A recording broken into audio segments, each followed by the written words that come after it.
மக்களே, தமிழ்நாடு அரசு போக்குவரத்து கழகத்தின் சார்பாக விடப்பட்டுள்ள எலெக்ஷன் எக்ஸ்பிரஸ் 2026இல் தமிழக வெற்றி கழகத்தின் சார்பாக நமது அண்ணன் விஜய் அவர்கள் போட்டியிடப் போகிறார்.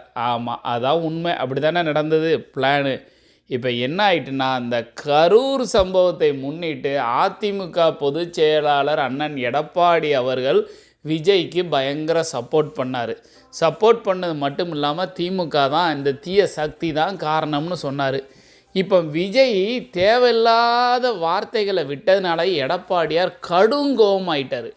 கடுங்கோவமாயிட்டு 1-to-1 தாக்குன்னு தாக்கிட்டார்.